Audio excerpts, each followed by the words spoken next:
Two German aces line up the kill, their wingman closing the trap.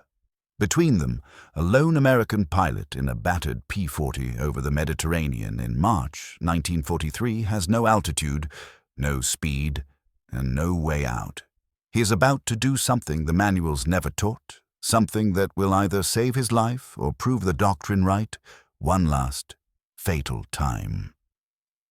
In the spring of 1943, the Mediterranean theater is a place that bleeds Allied pilots at a terrifying and unsustainable rate. The German Messerschmitts and the Italian Machi fighters dominate the skies over the rugged hills of North Africa and Sicily.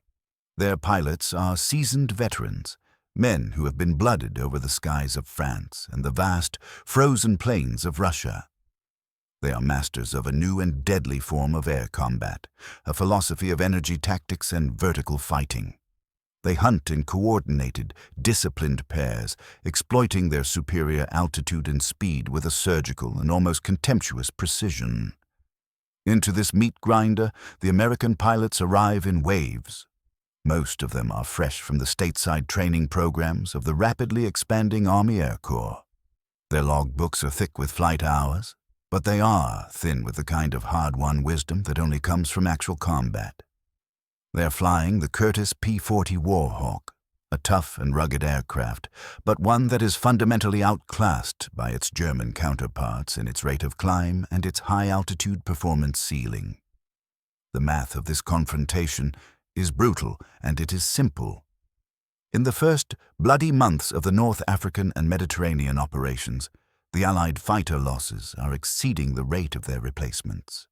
The squadrons are cycling through their pilots the way an infantry company cycles through its riflemen. The smell inside the cockpit of a P-40 is a potent and unforgettable mixture of engine oil, hydraulic fluid, and human sweat. The hot Mediterranean sun turns the thin, metal shell of the aircraft into a suffocating oven. The pilots wear their thick leather jackets not for warmth, but to protect their skin from being burned when they accidentally touch the superheated frame of the cockpit. The control stick vibrates constantly in their hand, a direct physical connection to the roaring Allison engine that sits just 6 feet ahead of them, throwing its heat and its fumes back through the firewall. The visibility from the cockpit is notoriously poor. The long, heavy nose of the aircraft blocks the view forward and down, creating a massive blind spot. Combat becomes a frantic and often fatal scan of the sky, a constant craning of the neck, with eyes watering from the strain of the altitude and the glare of the sun. The tactical doctrine that these young men have been taught is clear, and it has been written in the blood of the pilots who have come before them. Maintain your altitude at all costs. Never, ever get into a turning fight with a more maneuverable enemy fighter. Use your superior dive, speed to disengage, and above all, fight in pairs, protect your wingman, and protect each other. These rules have been refined over 2 long and costly years of air combat in Europe, and they work, more or less. When the pilots follow them, their survival rates improve. When they deviate from them, when they give in to the instinct to turn and to fight, they die. But the doctrine assumes a rough parity between the opposing forces. It assumes that you can choose when and where to engage. Over the Mediterranean in early 1943, the Allied fighter pilots rarely have that luxury. They are flying defensive missions, escorting the slow, lumbering bombers, the cargo planes, the reconnaissance birds. They cannot run. They cannot choose the terms of the fight. When the German fighters bounce them from above, diving out of the sun, their only job is to absorb that first devastating attack and to try and survive long enough to scatter the enemy and to protect the bombers. Most of them do not. The vertical tactics of the Luftwaffe are devastating. A Messerschmitt Bf 109, diving from 20,000 feet, can build its speed to over 400 miles per hour. It can close to firing range in a matter of seconds. The P-40 pilot, his eyes straining to scan the empty sky, often sees the attacker far too late. The German cannon shells walk up the fuselage of his aircraft. Fire blooms from a ruptured fuel tank. The aircraft tumbles out of the sky, trailing a long, black ribbon of smoke and pieces of its own shattered skin. And the sky moves on. Between the missions, the surviving pilots sit in the shade of their aircraft's wing roots and they talk in quiet, subdued voices. They compare their notes. They sketch diagrams of the engagements in the sand with a stick. They argue about deflection angles, about energy states, about the moments of sheer, blind luck that had allowed them to survive when their friends had not. All of them are exhausted, and all of them have seen their friends burn. The ground crews work through the night, patching the bullet holes, replacing the shattered canopies, and scrubbing the blood from the seats. They do not speak of what they clean. The mechanics, men who see the true cost of the war in the twisted metal and the failed engines, develop their own quiet superstitions. Some refuse to work on a plane that has already lost 2 pilots. Others inscribe small personal symbols on the engine cowlings, quiet prayers written in grease pencil. Everyone knows the statistics. Everyone pretends that they do not. In the officers' tents, the intelligence summaries tally the losses in neat, cold columns. The graphs show the kill ratios. The reports recommend a series of small tactical adjustments. The commanders send urgent cables back to headquarters, requesting better aircraft, more fuel, longer training cycles for the new pilots. The replies that come back are sympathetic, but they are vague. Everyone is short of everything. The war is a global conflict. The resources flow to the places where they are most needed. And in the grand strategic calculation of 1943, the Mediterranean is a secondary front. The pilots are told to make do, and so they do. And they die. And then, a quiet pilot from a small town in Texas, a man with a quiet drawl and a strange and persistent habit of sketching in notebooks, starts asking the questions that no one else has thought to ask. The man who begins to question the brutal mathematics of the air war is named Lance Wade. He is not the square-jawed, charismatic hero of the newsreels. He is an outsider, a man who sees the world not through the lens of instinct and aggression, but through the cool, clear glass of an engineer's eye. Born in a small Texas town, Wade was raised not on the stories of war heroes, but on the romantic tales of the barnstormers and the early airmail pilots.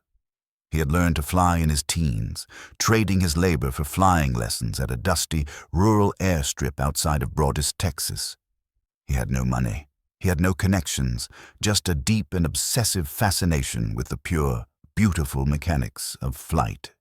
He read everything he could find, dry, academic textbooks on the principles of aerodynamics, dense technical manuals on engine performance, and the popular magazine articles about the racing pilots of the 1930s and their constant, ingenious modifications.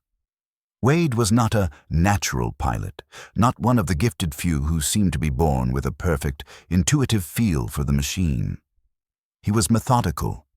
He approached the act of flying the way a master machinist approaches a complex lathe, with an infinite patience and a deep respect for the precision of the craft. He did not trust his instincts. He trusted math. He kept a logbook, not just of his flight hours, but of the conditions of every single flight: the wind speed, the air temperature, the aircraft's weight, the fuel load. He would make meticulous notes on how each of these variables changed the performance of the aircraft.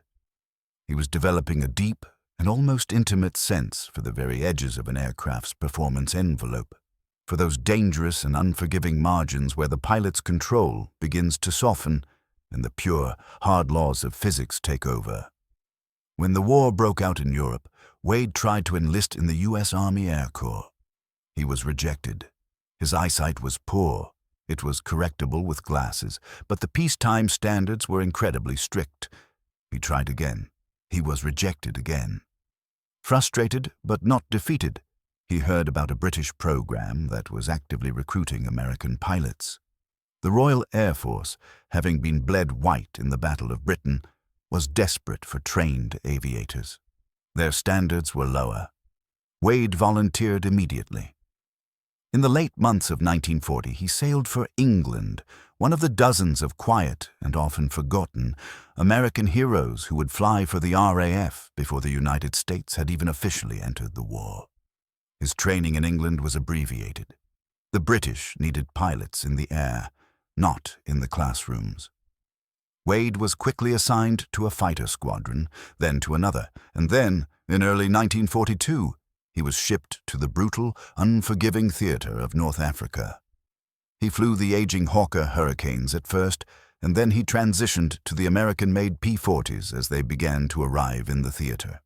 His squadron mates were a motley and international mix of men: British, South African, Australian, Rhodesian, American. They called themselves the Desert Air Force. They were tired, they were understaffed, and they were almost constantly outnumbered by their German and Italian adversaries. Lance Wade did not stand out at first. He was quiet, he was polite, and he was completely unassuming. He did not boast or tell the usual exaggerated stories in the mess tent.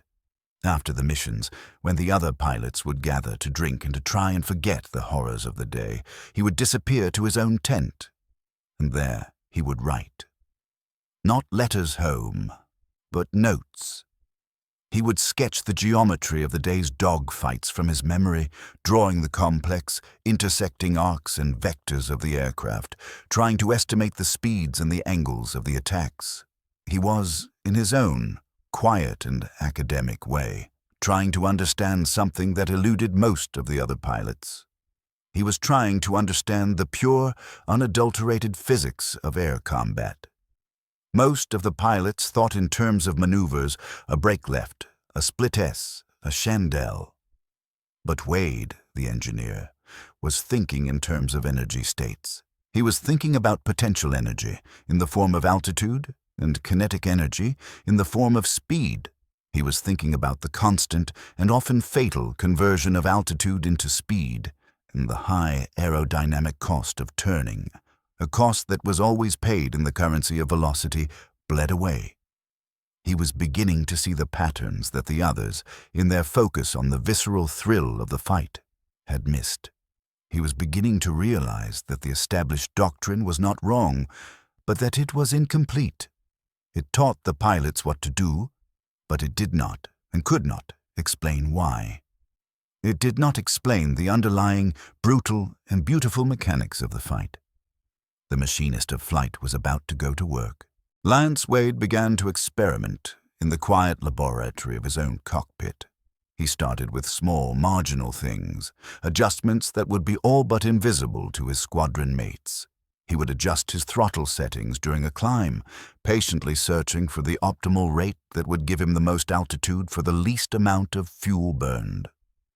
In the simulated dogfights of training flights, flying alone where a mistake would not cost a wingman his life, he would test how much he could tighten a turn before the aircraft's wings would begin to shudder, the telltale buffet that signals an impending stall. His ground crew began to notice the unusual wear on his aircraft. The tires were scuffed from the hard, last-minute landings. The paint was scraped from the wingtips from the stress of high-G maneuvers. The crew chief, a grizzled and experienced veteran, asked him if everything was all right. Wade, in his usual, quiet way, simply said that he was learning the airplane. The crew chief did not ask again. Wade's squadron leader was a by-the-book officer, a decorated veteran of the Battle of Britain. He valued, above all else, discipline and formation, integrity. He did not encourage freelancing. When Wade began asking his probing, technical questions during the pre-mission briefings, the squadron leader would answer them curtly. "Doctrine exists for a reason, Wade," he would say, his voice sharp with impatience. "Pilots who deviate from it die." The discussion, for him, would end there. But Wade could not stop thinking. He could not shake a growing and deeply heretical conviction that something fundamental was being missed. The P-40, he knew, was slower in a straight line than a Messerschmitt. It climbed worse. It could not outrun, and it could not outclimb, the enemy. The established doctrine, therefore, was to avoid a turning fight at all costs. But what if that was exactly and completely wrong? What if the one single place where the P-40 actually held a significant advantage was the very place that no one was looking? He knew the numbers. He had studied the performance charts until he had them memorized. A P-40 Warhawk, at certain speeds and at certain altitudes, could sustain a significantly tighter turning radius than a Messerschmitt Bf-109. It had a lower wing loading, which meant that its wings had more relative area to grip the air. And it had better, more forgiving, low-speed handling characteristics. In a flat, grinding horizontal turn, it might be able to outturn the German fighter. But the doctrine, the Bible of their survival, said to never, ever try. Turning bleeds off your speed. And a slow aircraft, in the brutal, vertical world of a dogfight, is a dead aircraft. Every single flight manual agreed. Every single instructor taught it, and every single bloody combat report from the front lines seemed to reinforce it. Lance Wade, the quiet man from Texas, the machinist of flight, began to wonder if everyone, the instructors, the commanders, the very authors of the doctrine itself, was wrong. The problem, of course, was not a new one. Since the earliest days of the war in 1940, the Allied pilots had been facing faster, better climbing German fighters. The British had solved this problem with their legendary Spitfire, an aircraft that could match the Messerschmitt in almost every aspect of its performance. But the P-40 did not have that option. It was an older, pre-war design, a machine that had been optimized for ground attack and for low-altitude work. Against the modern, high-performance German fighters, it was fundamentally overmatched, and the losses continued to mount.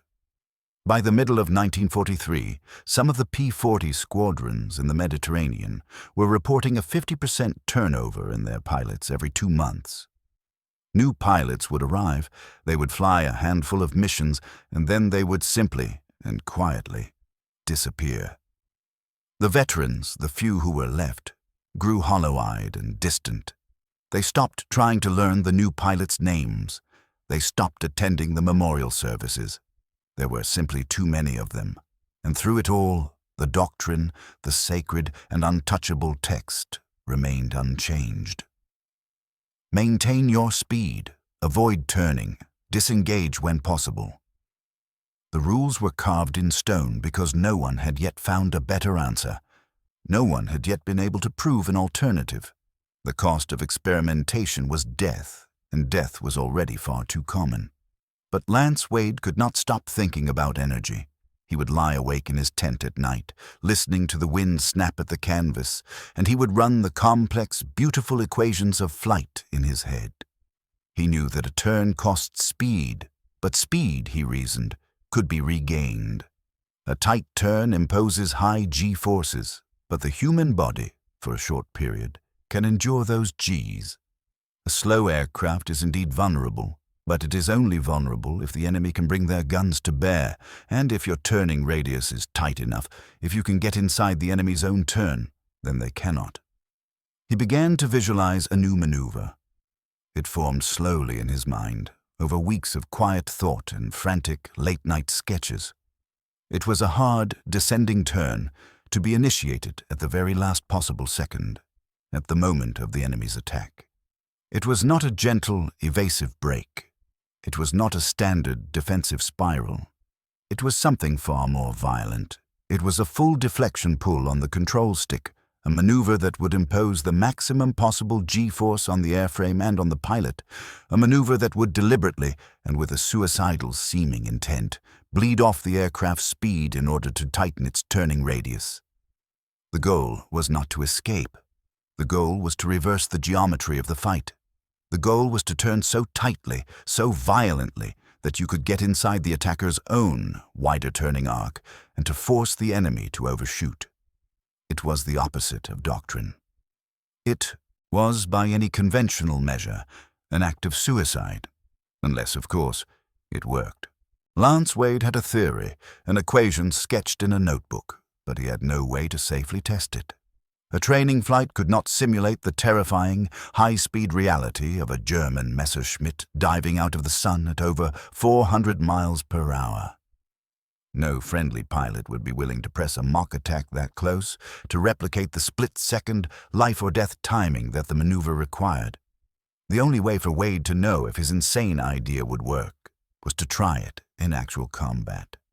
And he knew with a cold and simple certainty that if he was wrong, he would not get a second chance.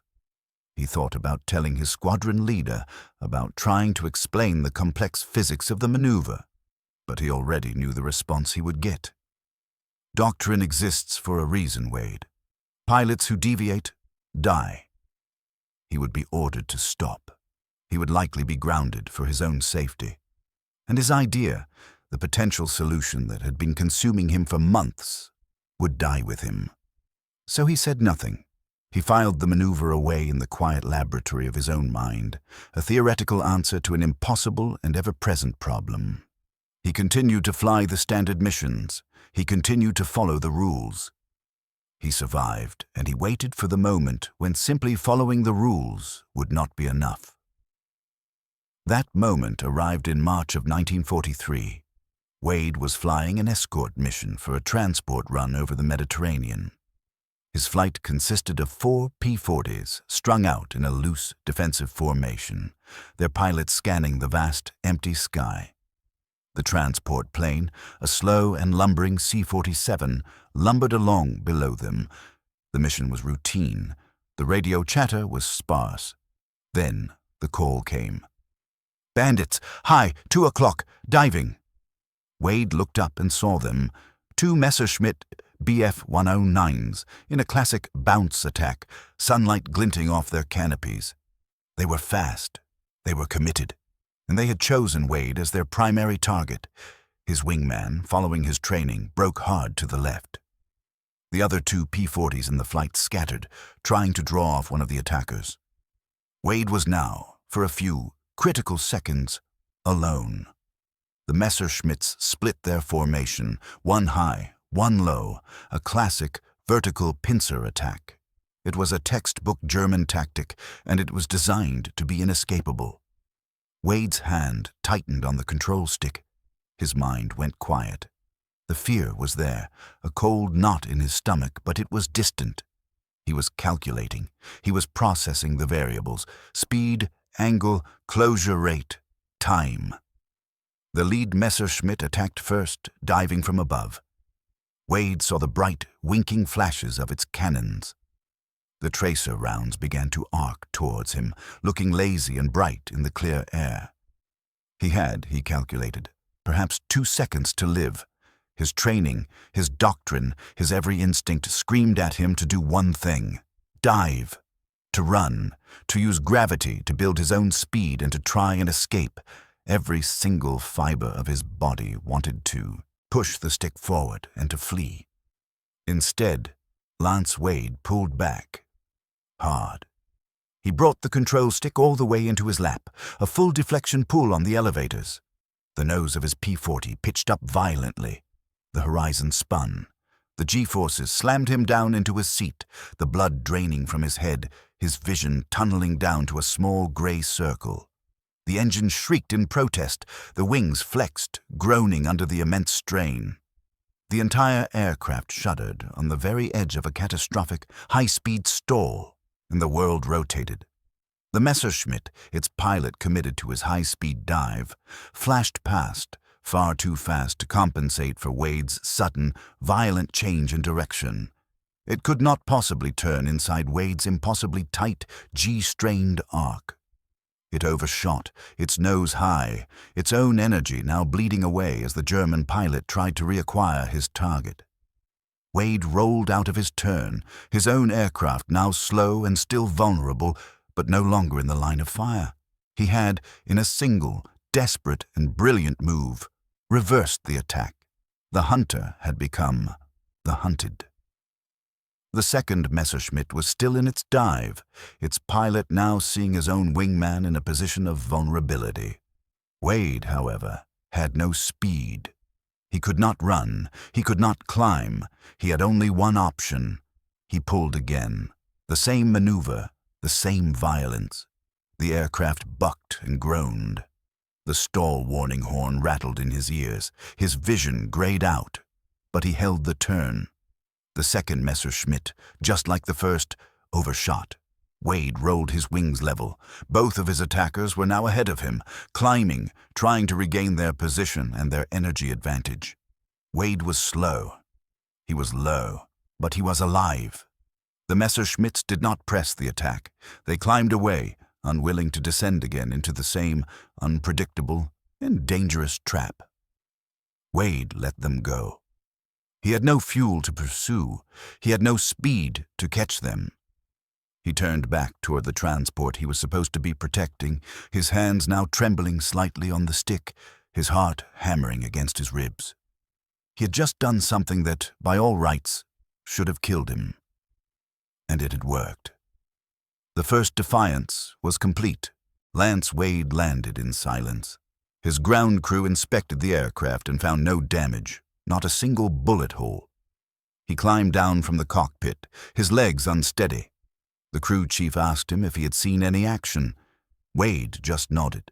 He did not elaborate. He walked to his tent. He sat on the edge of his cot, and he pulled out his notebook. He sketched the entire encounter from his memory, every angle, every second of the fight, and at the bottom of the page, he wrote a single word: repeatable. But his squadron leader did not see it that way. Wade filed his official combat report, a dry and factual account of the engagement. The leader read it. He frowned, and he called Wade into his tent. He asked Wade to explain the maneuver. Wade tried. He talked about the turning radius of the P-40, about the principles of energy exchange, about the geometry of the fight. The leader listened with a growing frustration. He told Wade that he had just gotten lucky.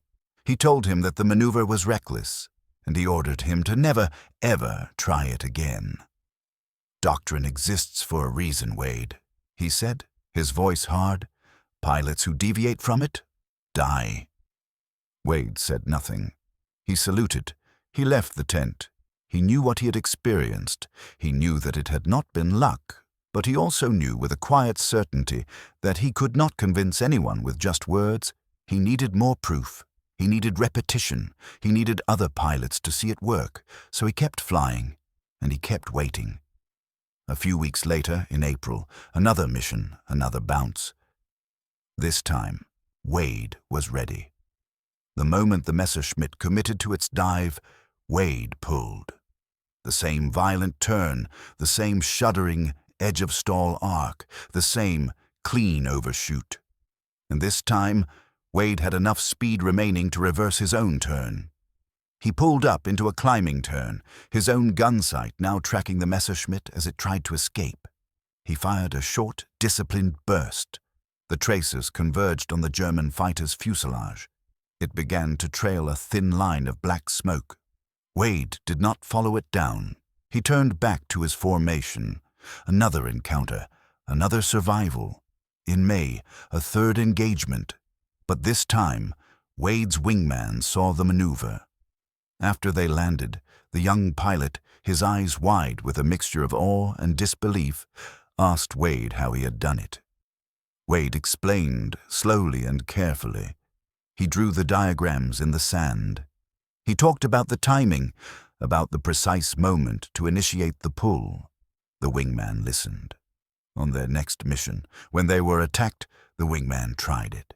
He overshot his own first attempt, pulling too early, but he survived. On the next engagement, he got the timing right. He forced the German fighter to overshoot. He lived. The word began to spread. Other pilots started to ask questions. Wade began to hold informal, impromptu briefings, sketching on scraps of paper, demonstrating the complex, three-dimensional movements with his hands. Some of the pilots were skeptical, but others, the ones who were desperate enough, were willing to try anything. Gradually and quietly, the maneuver began to circulate through the squadron. It never had an official name. The pilots just called it Wade's turn, or sometimes the last-ditch break. A few with a gallows humor called it suicide with a chance. The squadron leader, of course, heard about it. He was furious. He called Wade into his tent again. He threatened to have him grounded, to have him court-martialed for deliberately teaching a non-regulation and dangerous maneuver. Wade listened calmly, and then he asked a simple and unanswerable question. "How many of your pilots have survived by using this maneuver, sir?" The squadron leader did not have an answer. Wade provided one for him. 7 pilots, sir, in 8 separate engagements, with no losses. The numbers spoke with a clarity and a force that the commander could not ignore. He dismissed Wade without any further comment, but he did not issue the grounding order. The unofficial and unapproved experiment was allowed to continue. In June of 1943, the new tactic faced its largest and most decisive test. A massive German fighter group, more than 20 Messerschmitts, bounced an entire Allied squadron of 12 P-40s. The radio erupted with the frantic, overlapping calls of pilots under attack. The sky filled with a chaotic web of tracers and black smoke. Wade, in the heart of the melee, pulled his maneuver twice, forcing 2 separate attackers to overshoot and staying alive in the swirling chaos. Around him, other American pilots were doing the same. The Luftwaffe pilots, who had grown accustomed to easy, high-speed kills, were suddenly faced with a sky full of targets that refused to cooperate. Their textbook attack runs, which should have been successful, were failing. The firing solutions that should have been simple were evaporating in an instant. Confusion and then frustration began to spread through the German formation. The engagement, which should have been a slaughter, lasted for a full 8 minutes. When it finally ended, 3 of the P-40s had been lost, but 9 of them, a full 75% of the squadron, had survived and were returning to base. In previous, similar-sized engagements, the loss rates had averaged 50%. The math was, once again, undeniable. Something had changed. The unofficial tactic had become an unofficial canon. The after-action reports from that large engagement in June finally reached the higher command.